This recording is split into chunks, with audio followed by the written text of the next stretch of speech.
The first update for Assassin's Creed Shadows is dropping tomorrow at the time of this recording. So on Tuesday, April 8th. You see the times right here. So it's pretty early if you're in the US. We will, of course, do a big video on the main channel going over everything that you need to know.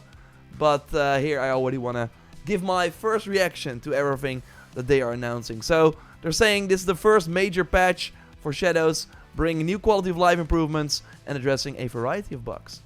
More new and exciting things are coming soon. So stay tuned. Don't tease us. Give us those things. Come on. We're dying out. No, we're fine. But we're excited to see what you guys have planned. But let's look at the update first. So yeah, it's a pretty sizable one.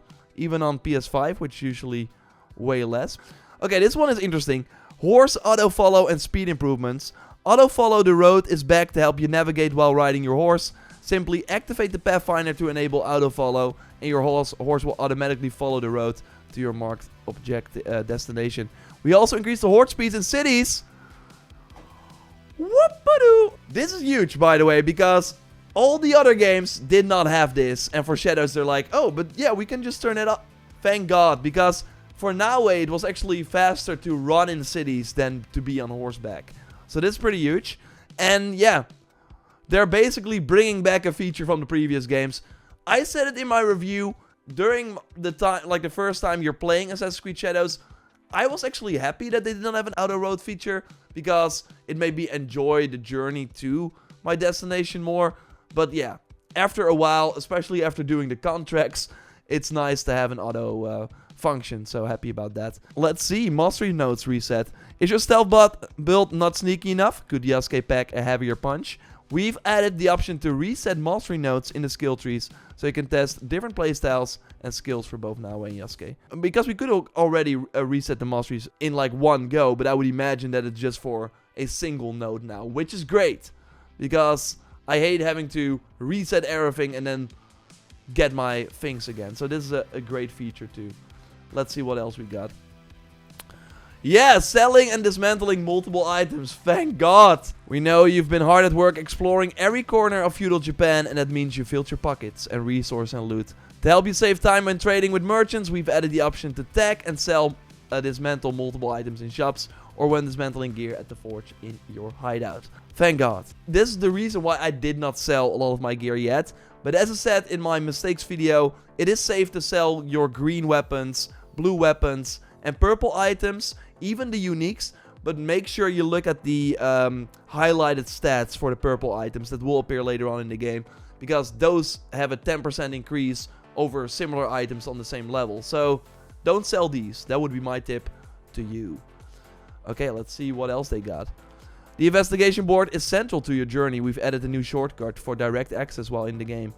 Holding the options button for a few seconds will take you directly to the investigation board, while a single press will open the inventory menu. Okay, that's pretty nice. This update now allows to easily launch the world map, inventory, and the investigation board, with of course the world map being the touchpad or the... It's like the select button on Xbox. I know it's called differently, but you know what I mean, right? PS5 Pro. We're excited to bring some key improvements to the PS5 Pro version of Shadows that will enhance the visual quality of the experience. If you saw like any comparisons between the PS5 and PS5 Pro, I added in my review as well. PS5 Pro version already looks significantly better, so they're gonna improve that even more. They added PSSR support for PS5 Pro. Please note that players who have been playing on PS5 Pro prior to title update 1.02 will need to manually enable PSSR in the video tab. So yeah, don't forget that. So the visual fidelity will be close to the PS5 Pro quality mode than the performance mode. Of course, on balance mode, you're playing in 40 FPS. But yeah, there were not a lot of benefits for that before this update, but now they are, which is great. Other key improvements. Uncapped hideout to 30 FPS on the performance mode. So that would be on PS5, PS5 Pro, and Xbox Series X. I don't think that will be on the Series S. Improved balancing of boss fights. Okay, I've been critical of the boss fights. I think especially the later game boss fights suck. Yeah, I really think they're really bad. What does this mean? Are they harder now? I hope so.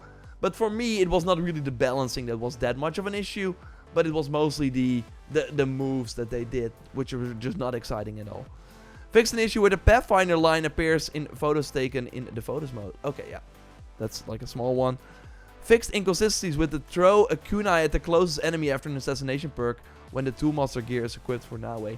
So that is great because, and it was even in the preview already, and I remember like saying that in the preview, and yeah, we thought it was just like a bug that would be fixed at launch. Well, still there at launch, but really curious to see if this actually fixes it, because if you played all these games before, I've covered them all before, you know that when they say something has been fixed, it doesn't always mean that something has been fixed, and this seems like a kind of a complicated issue, I think, but we will see.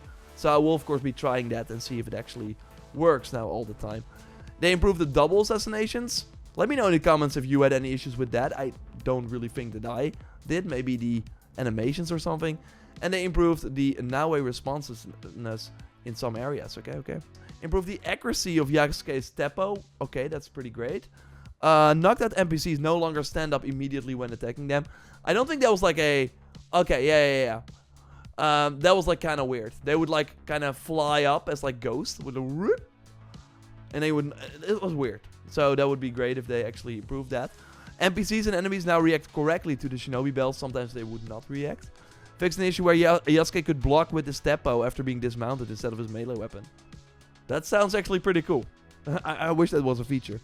Yasuke is now able to call his mount while having his sword unsheathed during combat. That was not possible? Okay. Yasuke is no longer immune to enemy damage after using the Samurai Duel ability. The Staggering Blast Yumi Bow ability now works correctly on enemies. I have to like try a lot of these. We will of course do pre and post things for the patch and kind of go over everything when the update is live on the main channel.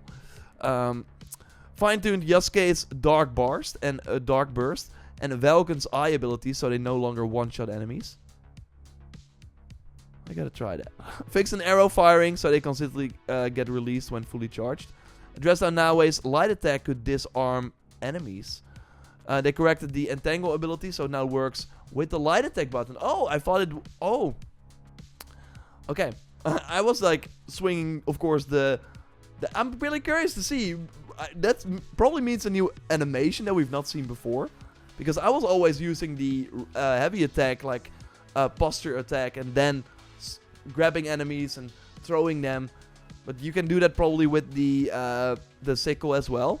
Okay, I'm curious about that. And that does it for the most important things. Although again, we will go way more in depth on it on the main channel. Test everything pre and post, like I already said. So stay tuned for that. Subscribe to this channel as well. And I want to go one time back to this quote. More and exciting things are coming soon, so stay tuned. You cannot say that if you have nothing this month, like as free content. I think at least on Thursday we get the first Helix pack, which is seemingly based on one of the hideout packs that is already in the game. So, I mean, when they do that, that usually means they have like other content and some exciting things as well. So, we'll keep you up to date. Speak to you soon. Goodbye.